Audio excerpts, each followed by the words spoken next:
What up, everyone? I'm Jędrek, and this is the State of Modern episode number 9. So, this weekend on Sunday, there's a PTQ coming on Magic Online, and if I recall correctly, there is another one next week. I'm gonna stream the one that next week, if it is there. It's either next week or in 2 weeks, but I'm gonna stream it regardless. I'm not gonna stream this week because, as most of you know, I'm a pretty big League of Legends fan, and this weekend is the LEC, which is European League Championship Series, like the regular season conclusion, and there are games on Sunday, and most of the time there aren't games on Sunday. So this week I will just be watching it, so I'm not gonna stream. So yeah, today I want to talk about this PTQ a bit, about the list I'm gonna play, and about how Modern looks right now. I think that it's a bit more defined now because it's been almost 4 weeks since bans. We've got 3 weekends of events plus this whole week from the Monday this week, which is like the 8th, up until 12th, which is today. So another 5 days of brainstorming and finding the best decks. And I think at this point the Modern is still very, very wide, but it's starting to get a bit more defined. Also, there are mocks this weekend and the next one. Both weekends are Modern plus Vintage Cube, so I assume there will be some strong metagame pointers from these tournaments as well. So, speaking about Modern landscape and how I think it looks now, here's something I called Modern Pyramid, which is basically this is another representation of the most popular decks in Modern. You can use tier lists, you can do stuff like this. I always think that tier list is a bit like, I don't like tier 1, tier 2 doesn't mean anything to me because they're not very well defined. So I like this graphic representation of them because it just, I think, way more convenient and clear to everyone what every tier means. So in general, the higher the tier, the higher the deck is on the pyramid, the higher probability for it to be in the winner's metagame, which is what's important when you're playing stuff like PTQ. So you can just take data from MTG Goldfish and based on this, right? Well, not really, I think. So these stats aren't accurate for a variety of reasons. Most or two biggest being something that's basically not in control of MTG Goldfish, so it's not like their mistake or anything like this, but WotC doesn't provide us with enough data to properly gauge it. That's the one, which I mentioned multiple times, and the other one that also has been mentioned before, which is that Heliod was, is, and will be miserable to play on Modo, as is right now, because Modo doesn't support infinite loops and stuff like that. So it will always be underrepresented on a below PTQ/showcase level. So even though I've played against Heliod like once in the past 2 weeks playing leagues on stream, it still will be the most popular decks deep into the tournament, in my opinion. So the top like level of the pyramid, which is just Heliod, it's kind of obvious. This is the top dog in the format, in my opinion. I would be very, very reluctant to play a deck with a bad matchup against Heliod, and I will definitely build my own 75 with a lot of consideration towards it. So I think having a good Heliod matchup maybe isn't necessary, but I think it's a priority if you want to win the tournament. Still, I think the familiarity is somewhat important in Modern, but it's not nearly as important as it was a couple of years ago. So if you are playing your pet deck and it doesn't have a good Heliod matchup, probably now it's too late to learn something new because you have like 2 days left. But in general, I think it's time to look for something with a better Heliod matchup. So what I think is good against Heliod, I think that Control and Big Mana are the two biggest, or like Tron specifically. Control and Tron seems like a two best decks to play against Heliod, because you can beat Infinite Life reliably, either with Jace/Teferi or with various ways that Tron can do this, like Ulamog the Seasoned Hunger, Karn the Liberated Ultimate, a lot of very different ways to do that. Tron is probably the worst matchup for Heliod, since they can deal with Heliod kinda cleanly, and I think Tron is a very nice choice right now. Green Tron, that is. So the second tier of decks are the red decks that were kind of suppressed by Uro, and now they are popular, but not too popular because of Heliod. And I think because Heliod is the best deck in the format, that's the reason we saw the shift from Red Black Prowess, which was one of the most popular decks, probably the most popular non-Uro deck before bannings. And we see the shift towards Burn with Skullcracks and Blue-Red Prowess that can fly over area champions. And Red Black Shadow kinda vanished. So the tier 3 decks, I think these are decks that are goodish and or very popular among players, so naturally will be more prevalent in the winners metagame than like the lowest level, or even decks that aren't on this graphic at all. Either because they're, as I said, better or more popular, and usually I think their conversion rate from the metagame overall towards the winners metagame will be somewhat similar to. It will be probably a bit higher, but not like significantly higher than the lowest level. So here, Control is Control, basically, and people like to feel agency and to get this little power trips from holding a counter spell and being able to just cancel everything that your opponent wants to do. So it will always be popular because of that. I think big mana has been a big part of Modern for years now, and a lot of devoted players will stick to it, even if it's not very good. Like for what it's worth, I think it's fine at the moment, both Amulet and Tron. I think I like Tron better because of its Heliod matchup, but I think Amulet has a better red matchups, so it's kind of interesting. And then we have Jan Death Shadow. I meant to put Jan Death Shadow / Niv Mizzet here, so it's actually Jan DS / Niv. And both Jan DS / Niv has the similar quality of being just a better Jan deck. And I think a lot of Jan players will gravitate towards it if they decide that they like winning more than casting Bloodbraid Elf. And I think especially Niv is a very nice choice in a field full of Monastery Swift Spears, because you have playset of Helixes, of Guiles, of Omnavs, and it sounds honestly like a nightmare matchup for red decks. Haven't played the matchup myself, but just by the looks of it, it seems very, very Niv favored. And then tier 4 decks are the decks that aren't that strong and are popular as anything above them. Hence the lesser presence in the winners metagame.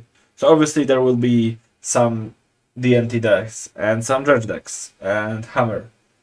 And by linears, I mean stuff like Mill, like Boggles. There is a chance I am underplaying DNT, because last weekend at the showcase there was like 5 copies in the top 32. But also, I'm not that big on DNT. I don't think the deck is that great, and I maybe am giving it a bit too little respect, but that's the way I perceive it. Then you have Dredge, which is the best graveyard deck, and I think it could be kind of good. Then you have Hammer, which gradually is just going down on my rankings, because it's just not that great when the format is saturated with removal spells. And the linear that I talked about earlier, so Boggles, which is like good against red decks. You have Mill, which is probably decent against Heliod. And yeah, that's it. Like, this chart is basically how I approach my deck building. and against which decks I want to be strong. So obviously with control decks you're okay against Heliod. I'm doing my best to be good against red decks. I will devote some thought to control mirrors, not too much, but I will have like a additional counter spell here and there, maybe like even Dillion Click, something like this. Then big mana, definitely something to be aware of as well. Maybe some Field of Ruin in the sideboard, maybe additional Esper Charm, maybe some other switches that I'm gonna talk about in a second. And then the Thought Seeds or mid-range decks that are good, which is once again Jund, Death Shadow, and Niv. And then there are like lower decks that I don't really care for all that much. Like I'm not gonna build my deck to be good, but good against Mill because it's just not worth it. Like people are playing Kozileks in their sideboard, and I think it's just not worth it. Just don't do it. I don't think it's worth it to have this one wasted slot just to maybe win against Mill, because even though Kozilek and Eldrazi's are obviously okay versus them, they are by no means lights out. So I would very, very highly recommend against playing this type of stuff. So now we can move on to what's my pick for the weekend, and very unsurprisingly, it's Esperka, which is the deck I've been playing for the last couple of weeks, and I have been really, really liking it. Some changes from the last week. I used the last week's list to 7-2 the showcase, which gave me like top 30 to finish. And I've been pretty okay with the list. The biggest change comes from the mana base.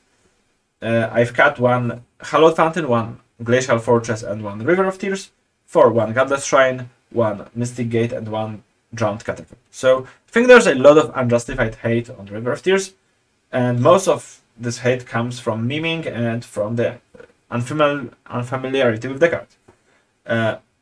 So I don't want to paint River of Tears as something that it's not, which is, for example, saying that it's a blue-black dual land. It's not a proper dual land.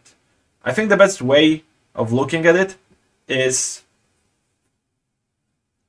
that's an island that can cast turn 1 Fatal, basically. So when I'm building my mana base, I'm not including River of Tears for my like color counting purposes for anything but early removal spells. So if I want to cast turn 1 Fatal Push, sure, I'm gonna count River of Tears. I'm gonna want to cast turn 2 Eliminate, sure. But if I want to cast turn 3 Esper Charm, especially in my opponent end step, well, River of Tears literally can't produce black mana on your opponent's turn, barring some different some weird scenarios, but it can. So just don't keep a hand with River of Tears as your black source for Esper Charm and then complain that River of Tears is garbage, because it's just not. No land is perfect. Like you can't just play a bunch of Underground Seas. And I think you just have to make some concessions, and I think mixing and matching those is usually better than just playing four of a kind, like 4 Drowned Catacombs or whatever. Like these lands basically have some upsides and some downsides. There are obviously lands like fetch lands that are broken, and you would probably play more than 8 fetch lands if you can fetch basics with them. But yes, all of those lands that I'm playing have some upsides, have some downsides, and mix and match and trial and error is the best way to figure out what's the best. More